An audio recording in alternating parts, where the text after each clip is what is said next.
Brandon here with another video, and this week I want to talk about shipping and how you can limit the risk in the summer heat. It's getting hot out here and it's only getting hotter.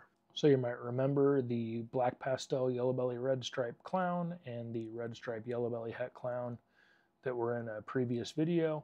So Andrew and Brittany from Ready Check Reptiles decided to pick these up. Well, those animals have now been spoken for and we are going to be using them for the making of this video and shipping them out. Don't forget to use the code Nixon5 when you check out with Redline for $5 off your shipment when you use them. I use Redline for all my shipping needs. Hashtag not an ad.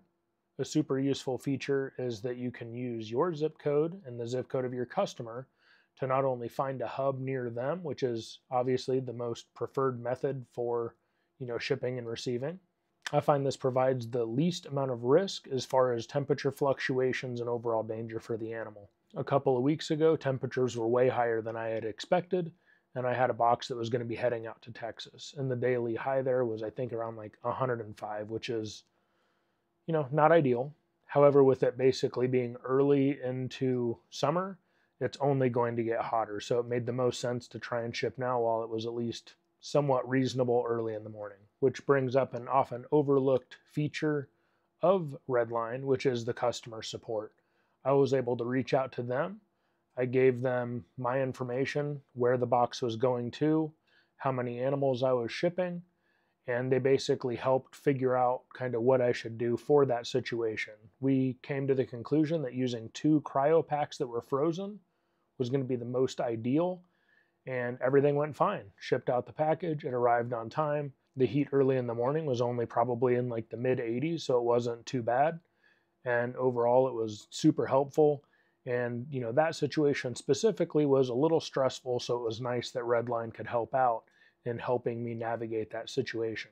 I feel like someone on that team is always available to help with any problems that show up, whether that's package delays or tips that you need as far as like heating, cooling, whatever, to get animals safely to their destination. So aside from great customer support, they also have all the shipping products that you could need as well.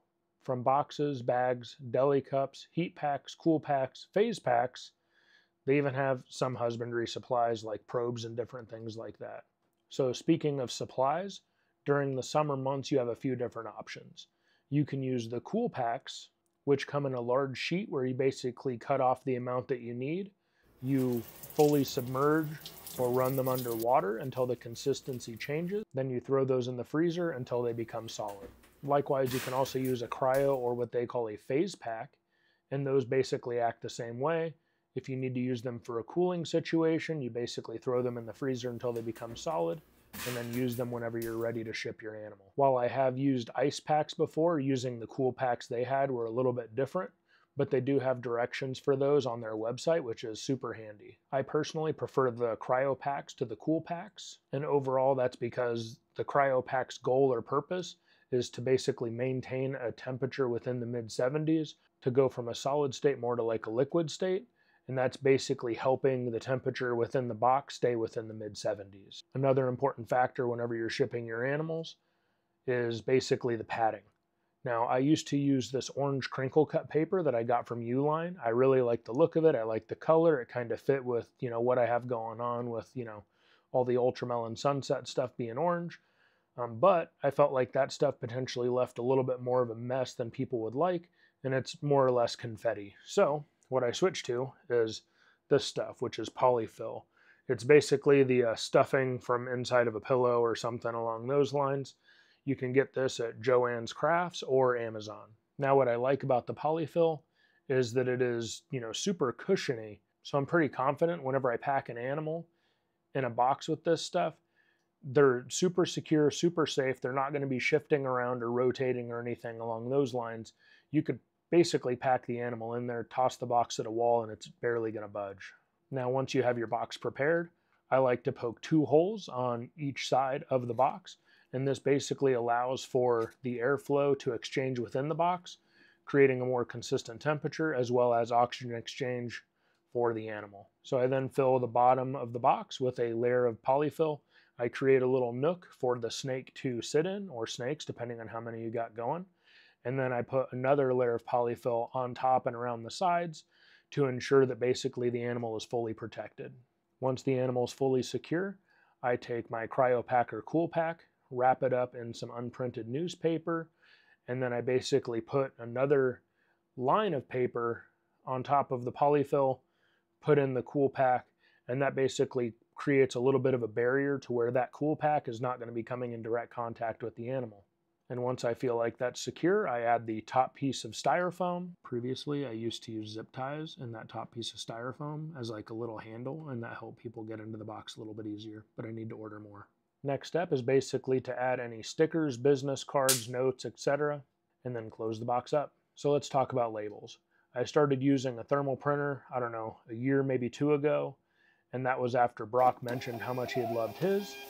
Now, they used to be quite expensive. Now they are not nearly as expensive, but they also look way more professional. So you don't have to worry about the ink drying out in your printer, which is something I had to deal with, and then I'd have to drive to like a FedEx Kinko's or whatever to print it out.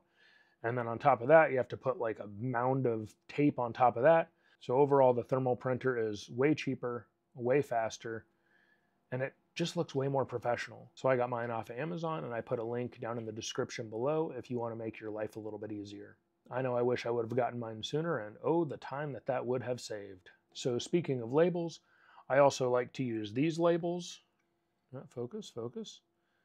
These guys are basically the same label that's on the side of the box, except this you peel off and you put it on the top of the box. I just like it a little bit more. It has a spot for the tracking number, it has a spot for the animals and the quantity, and then it also has a little bit of extra room. And for me, sometimes if I'm shipping where, someone else is potentially able to pick up the package, I'll put both names down on here, and that basically just makes it a little bit easier for whoever's available to pick up the animal to be able to pick it up.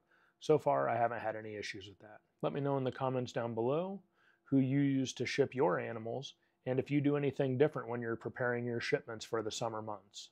Don't forget to use the code Nixon5 when you check out with Redline for $5 off your shipment when you use them.